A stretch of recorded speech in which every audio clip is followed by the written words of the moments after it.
Assalamualaikum warahmatullahi wabarakatuh. Apa kabarnya soleh-solehah pada hari ini? Alhamdulillah, luar biasa, semangat, ceria. Allahu Akbar, Nurul Fikri. Yes. Alhamdulillah, jumpa lagi dengan Ustazah Baria. Hari ini kita akan mendengarkan cerita tentang. Sudah siap solehah untuk mendengarkannya? Sebelum mendengarkan, kita baca doa dulu ya. Ketika Ustazah ada satu tepuk lagi. Tepuk satu jari, tepuk dua jari, tepuk tiga jari, tepuk empat jari, tepuk lima jari, tepuk-tepukan, duduk yang rapi dan siap berdoa. Istiqdadan, khusyu'an, doaan siap. Abata, a'udzu billahi minasyaitonir rajim. Bismillahirrahmanirrahim. Alhamdulillahi rabbil alamin.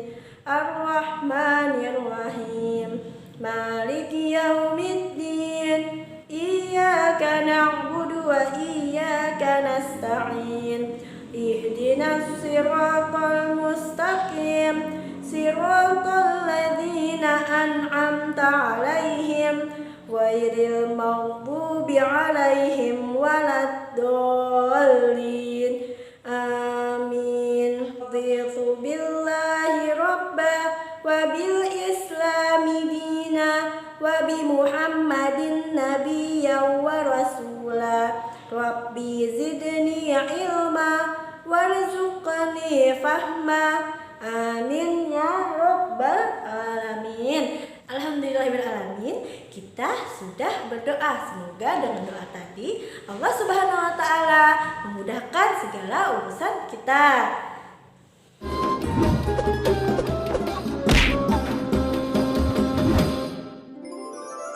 Kisah Nabi Saleh alaihi salam. Setelah Nabi Hud, keluarga serta pengikutnya hijrah ke Hadramaut, mereka membentuk kehidupan baru di sana dalam suasana keimanan yang tinggi. Sebagian anak keturunan mereka bermigrasi ke utara, ke daerah Hijaz. Di sana mereka membuat pemukiman baru dan berkembang turun-temurun. Bangsa baru ini dikenal sebagai bangsa Tsamud atau kaum Tsamud. Secara silsilah keluarga, kaum Tsamud berkerabat dengan kaum Ad. Mereka berasal dari satu kakek buyut, yaitu Iram cucu Nabi Nuh. Maka tak heran jika kaum Tsamud mirip dengan kaum Ad. Mereka orang-orang yang diberi kecerdasan tinggi oleh Allah Subhanahu wa ta'ala. Kaum Tsamud juga mewarisi budaya dan keahlian bangsa Ad dalam bidang arsitektur. Mereka membuat bangunan megah di tanah datar dan membuat gunung-gunung untuk dijadikan rumah. Kaum Tsamud sangat mahir dalam ilmu pahat. Mereka membuat relief-relief yang indah. Kota mereka yang terkenal adalah Al-Hijr. Pengairan, pertanian, dan peternakan mereka berkembang sangat baik, serupa kaum Ad dahulu. Pada mulanya, kaum Tsamud menarik pelajaran berharga dari pengalaman buruk kaum Ad. Karena itu mereka beriman kepada Allah Subhanahu wa ta'ala. Mereka hidup dalam kedamaian dan ketaatan kepada Allah. Tetapi setelah beratus-ratus tahun berjalan, kejayaan membuat mereka menjauh dari ketakwaan kepada Allah. Mereka, terutama pembesar-pembesarnya, mulai angkuh. Penindasan kepada orang-orang miskin dan lemah di antara mereka. Kebohongan, kecurangan menjadi biasa bagi mereka. Kaum Tsamud juga mulai menyembah berhala dan diteruskan turun-temurun oleh anak cucu mereka. Mereka melupakan ajaran Allah dan menuruti bujukan setan. Allah tidak membiarkan manusia dalam kesesatan tanpa ada petunjuk. Karena itu, Allah memilih Saleh untuk menjadi utusan bagi kaum Tsamud. Saleh berasal dari keluarga terpandang di kalangan kaum Tsamud. Kecerdasan yang menonjol, rendah hati, dan ramah, pandai bergaul, serta sabar. Bakat kepemimpinannya sudah tampak sejak muda. Saleh disukai oleh kaumnya.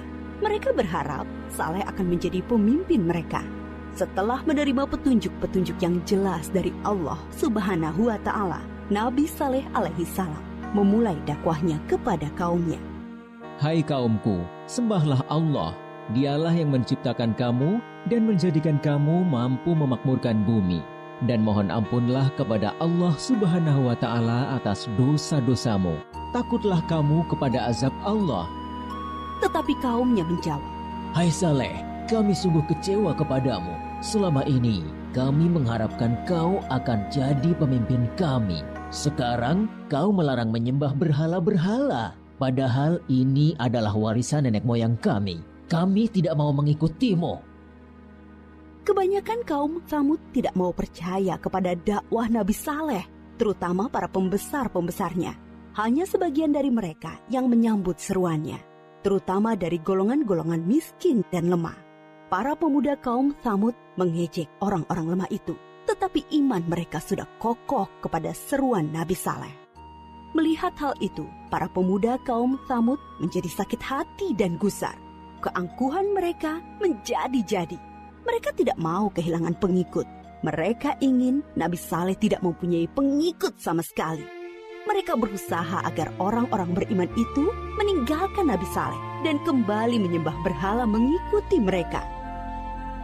Kemudian mereka menantang Nabi Saleh untuk mendatangkan mukjizat. Mereka berpikir tentulah Nabi Saleh tidak bisa memenuhinya dan jatuhlah wibawahnya di mata para pengikutnya. Dengan demikian, orang-orang beriman itu akan meninggalkan Nabi Saleh. Hai Saleh, jika kau benar seorang nabi, perlihatkan kepada kami mukjizat. Kalau tidak, tentulah engkau pembohong. Nabi Saleh menjawab, Akan kutunjukkan kepadamu suatu mukjizat, tapi dengan syarat, kalian harus mengikutiku menyembah Allah. Mereka menuju Bukit Berbatu. Nabi Saleh memohon kepada Allah dengan penuh kesungguhan supaya diberi mukjizat. Dari dalam batu besar, keluarlah seekor unta yang sangat istimewa. Besar, gemuk, berbulu tebal, sangat bagus, dan hamil 10 bulan. Para pemuka kafir sangat terperanjat. Kaum Tsamud memang ahli dalam memahat batu. Tapi unta ini sungguh indah dan hidup, bukan patung pahatan dari batu. Nabi Saleh berkata, Inilah unta Allah, jangan kalian mengganggunya, supaya tidak turun azab atas kalian. Dia mempunyai giliran makan dan minum dengan kalian. Sehari biarkan dia minum dari sumber air. Sehari giliran kalian dan ternak kalian. Unta itu bebas berkeliaran di pemukiman kaum Tsamud. Pada hari di mana unta itu minum dari sumber air mereka, semua ternak menyingkir seolah mempersilahkannya. Air susu unta itu cukup untuk memberi makan banyak orang setiap hari. Siapapun boleh memerahnya, tetapi tidak boleh mengganggunya. Tapi semua ini tidak menjadikan pemuda-pemuda Tsamud beriman kepada Allah dan Nabi Saleh. Sejak itu, pengaruh Nabi Saleh semakin besar. Bertambah kuat keyakinan orang yang beriman. Para pemuda Tsamud semakin cemas. Mereka takut wibawa mereka makin turun dan tidak mempunyai pengikut lagi. Maka mereka mengadakan rapat rahasia untuk menghentikan dakwah Nabi Saleh. Mereka sepakat untuk membunuh unta mukjizat itu. Para pemuda Tsamud menyuruh 9 orang untuk membunuh unta itu. Mereka ini adalah para penjahat yang dikenal berani dan kejam. Bersama-sama mereka membunuh unta. Ada yang memanah dan seorang menyembelihnya. Pemuda Tsamud mengumumkan pembunuhan unta itu dengan congkaknya. Mereka berpikir dakwah Nabi Saleh akan terganjal. Tentu banyak orang beriman yang akan meninggalkannya karena mukjizat yang sudah tidak ada. Masyarakat sangat sedih dan ketakutan mendengar kabar itu. Mereka sedih karena tidak bisa lagi minum air susu unta ajaib itu dan takut azab Allah akan benar datang menimpa mereka. Para pemuda Tsamud mendatangi Nabi Saleh dengan angkuh dan penuh rasa kemenangan. Hai Saleh, kami telah membunuh untamu. Datangkanlah azab yang kau ancamkan kepada kami. Kalau tidak, pasti kau pembohong besar. Kalian diberi waktu 3 hari untuk bersenang-senang di rumah kalian. Setelah itu, azab dari Allah pasti akan datang. Dengan penangguhan waktu 3 hari, diharapkan banyak orang yang menyesali dan bertaubat kepada Allah serta menjadi orang yang beriman. Tetapi orang-orang kafir itu tetap dalam keangkuhannya. Mereka tidak mau beriman. Mereka malah menunggu-nunggu apa yang akan terjadi setelah 3 hari. Diam-diam mereka juga gelisah, takut kalau azab itu benar-benar datang. Akhirnya mereka merencanakan membunuh Nabi Saleh agar azab itu tidak jadi datang. Mereka mengutus kembali 9 orang yang telah membunuh unta untuk membunuh Nabi Saleh. Tetapi niat mereka digagalkan oleh Allah. Kesembilan orang itu mati ditimpa batu dari langit ketika menuju rumah Nabi Saleh. Nabi Saleh dan pengikutnya kemudian hijrah ke Palestina. Menjelang hari datangnya azab, Nabi Saleh sangat sedih meninggalkan Al-Hijr, membayangkan azab Allah akan menimpa kaum satu kampung halamannya. Aku telah menyampaikan kepada kalian ajaran Allah, tetapi kalian tidak menyukai kebenaran. Kemudian Nabi Saleh berangkat menuju Palestina bersama sekitar 110 pengikutnya. Setelah 3 hari berlalu, terdengar suara sangat keras menggelegar dari langit. Petir menyambar dan bumi berguncang karena gempa dahsyat. Semua orang kafir itu mati mengenaskan. Bangunan yang mereka banggakan banyak yang ambruk. Binasalah kaum Tsamud yang durhaka. Sampai saat ini, sisa-sisa pemukiman kaum Tsamud berupa rumah dan gedung dari batu yang dipahat masih bisa dilihat di Saudi Arabia dan merupakan situs bersejarah dunia. Kaum Tsamud dibinasakan oleh Allah dengan azab yang singkat tapi dahsyat. Mereka diazab karena tidak mengesahkan Allah dan tidak mau mengikuti utusan Allah, yaitu Nabi Saleh. Mereka memilih mengikuti syaitan. Dan walaupun yang membunuh unta hanya beberapa orang, tetapi orang kafir yang lainnya merestui. Mereka mendiamkan perbuatan jahat di antara mereka. Kisah kaum Tsamud mengajarkan kepada kita keharusan taat kepada Allah dan Rasul-Nya, serta pentingnya amar ma'ruf nahi mungkar dalam masyarakat, yaitu menyuruh kepada kebaikan dan melarang kemungkaran.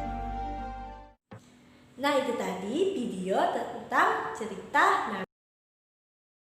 Itu dulu ya pembelajaran untuk hari ini. Sekian dari Ustazah, dan sebelum kita mengakhiri pembelajaran pada hari ini, hendaklah kita berdoa terlebih dahulu.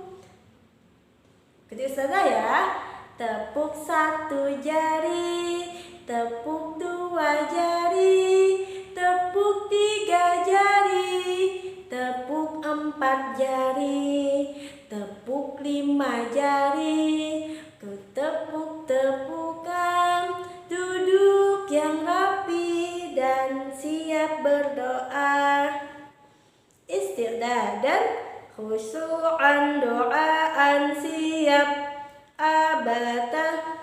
A'udzu billahi minasyaitonir rajim. Bismillahirrahmanirrahim. Wal 'asr, innal insana lafi khusr, illal ladzina amanu wa 'amilus solihati wa tawasaw bil haqqi wa tawasaw bis sabr. Subhanakallahumma wa bihamdika, asyhadu an la ilaha illa anta, astaghfiruka wa atubu ilaik. Walhamdulillahirabbil alamin. Sekian dulu dari Ustazah. Assalamualaikum warahmatullahi wabarakatuh.